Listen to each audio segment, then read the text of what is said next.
want to thank Dany. I want to thank all the people who have been such an important part of this effort.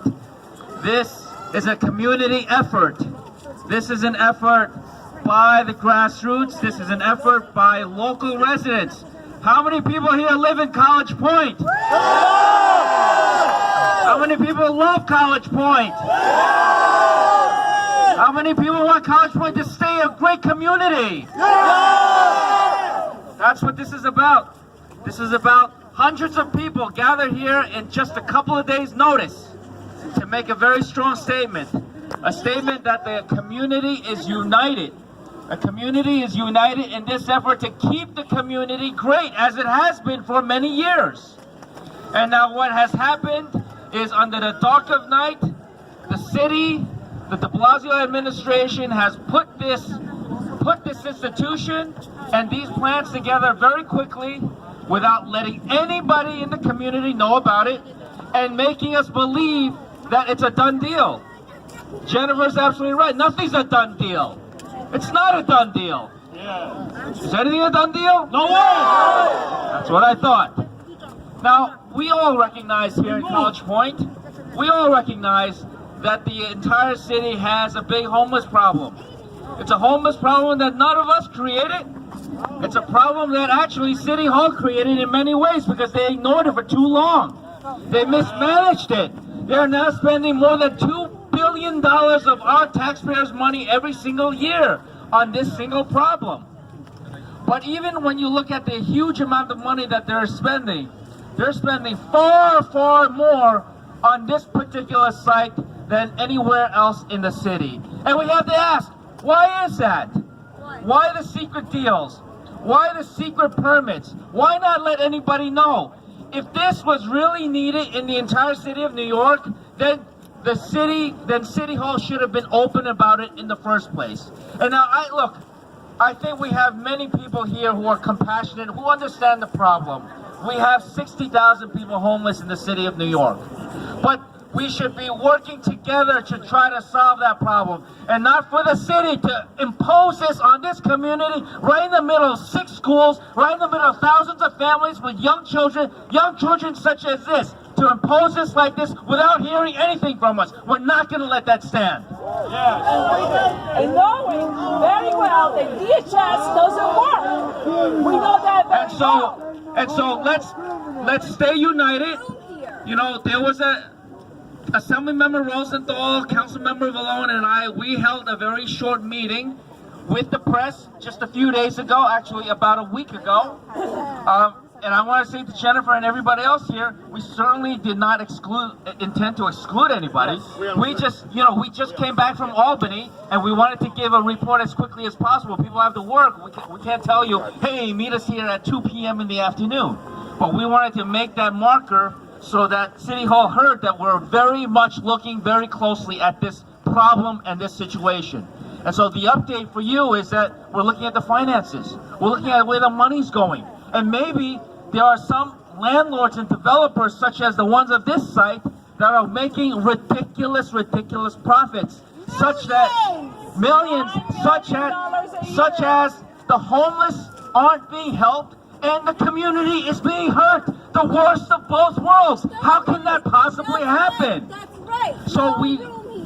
That's right. You said it, young lady. So that's why we're gathered here. We're keeping a very close eye on the situation. Nothing is a done deal.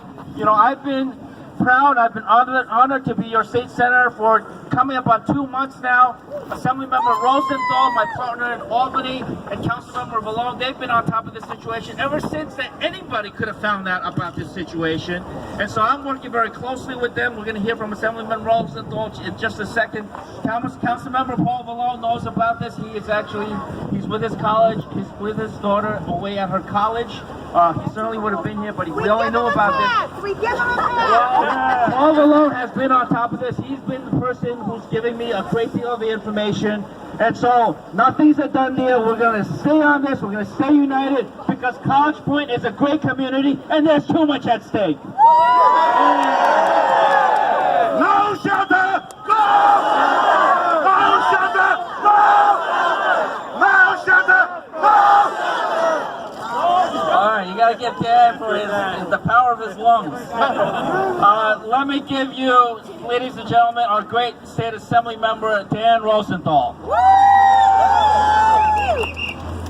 I found out about this rally just 2 days ago, and the fact that you got this many people here in 2 days' notice sends a very clear message that College Point does not want this, and there are legitimate reasons why this is not a place for a shelter. Yeah! That wasn't loud enough. Louder!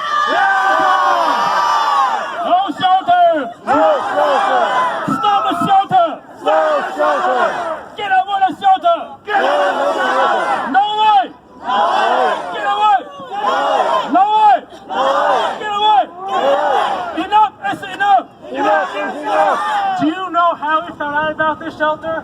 Our office got a suspicious call concerning there were suspicious permits taken out in this building. So we had to request an audit from the Department of Buildings on what these permits were about. That's when DHS came clean on what they were building here.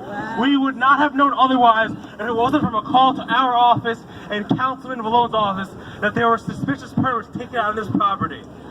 $9 million a year the city is going to spend on this homeless shelter. Our tax money. Wow. 200 beds, $45,000 a bed.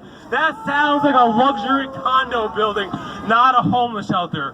There's clearly a homeless shelter, there's a homeless crisis in the city. We're not arguing that, but we need to look at a broader approach. $45,000 a bed is unacceptable. We need to think out of the box. Warehousing folks in neighborhoods that have a lack of public transportation is not the answer. No shelter! No shelter! No shelter! No shelter! No shelter! No shelter! No shelter! No shelter! And more importantly, 我们的纽约州的那个议员说，一张床每个月要4500块的开销，整个 project 一年900万以上的开销，900万以上一年呢。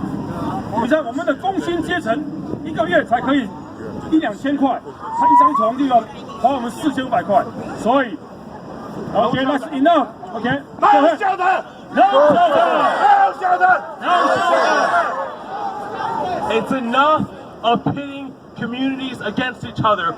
We must stand united together. We have been with you since day one of this, and we will continue to be with you every step of the way. And before I lose my voice, the next speaker. Thank you. Okay, folks, again, enough is enough. Represent us. Enough is enough. Enough is enough. Enough is enough. Enough is enough. 我们受够了，我们受够了，我们受够了，我们受够了，我们反对，不要有没说，反对到底，没有人通知我们，为什么？我们不同意。We the people. We say no. We say no. We the people. We the people. We say no. We say no. We the people. We the people. We have rights. We have rights to stop the shelter. Tell them go away. Go away. Go away. No way. All right, so a few minutes ago, I told you about our 5-borough coalition. Before it was on the map, before we even knew about it, Ozone Park had a shelter put upon them. And you know what? I didn't know about it, and I didn't pay attention. I didn't know. And that's what was going on all over the city. Nobody knows what's going on in other neighborhoods, and that's going to change. So there was one man who just made it his mission now to unite the city, to unite every borough, and he's spending his own money. He's bringing us all together, and he's going to help us get our coalitions on the map and help stop these things. So I just wanted to introduce him really fast. His name is Sam Esposito, and he is from South Ozone Park. Ozone Park, sorry.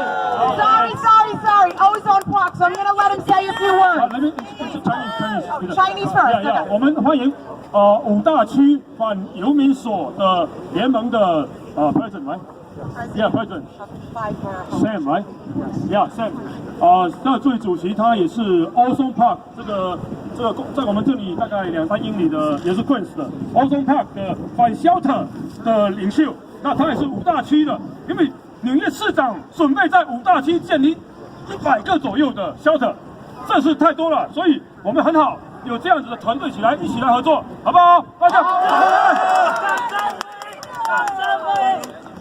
Thank you. I'm really proud to see how many people showed up. I just wanted to tell you in Ozone Park, we now have 4 shelters. Wow. 4 shelters. On Wednesday, they're putting 113 men in between 5 schools. About 5% will probably be sexual offenders that are hidden inside the system. This is our 4th shelter. We just got notified last week. We're getting another 75 beds and then 75 beds in 2 years. So you need to fight this collectively. And I'm going to tell you, and she's right, you cannot fight this as College Point. We can't fight it as Ozone Park. We can't fight it as Queens. No one's listening. But if we fight it collectively as the 5 boroughs, our senators and our assemblymen are going to hear us. They're going to hear us loud and clear. And they're going to come to us and they're going to work with us on solutions to the problem. It's not that we're against the homeless. We're against the warehousing of homeless in our residential communities that are hurting our quality of life in every single part of the city, including the Bronx, Staten Island, Manhattan, now Brooklyn, and now Queens. And Queens seems to be getting the blunt end of the whole thing. So we need to fight, and this is really important. So thank you. And we just appointed her the Queens chair for the 5-borough coalition, and our Bronx chair. We have a seat at the table, a very personal one. Jennifer! That's right. Jennifer is now the Queens chair. Egidio, raise your hands wherever you are. That's our Bronx chair right there. And we're here to fight for the communities, and we're here to fight for the city, and we're here to stop the warehousing of homeless people in the shelter system and get them solutions and out of the system. Thank you. I just want to say something. You know, we're out here and we're all positive. When I say we, I'm talking specifically about the CP Residents Coalition. We all out here, we're always yelling and screaming, but understand something, we feel beat up all the time. We feel like this is a fight we can't win. We get down, we're sad, we're in crappy moods. But you know what? We just keep finding it in us to keep fighting. And I'm going to tell you right now what makes me fight every single time. I live 2 blocks down. I can open my door and see this shelter. 9 o'clock at night, all the lights are off. Dark, nothing going on.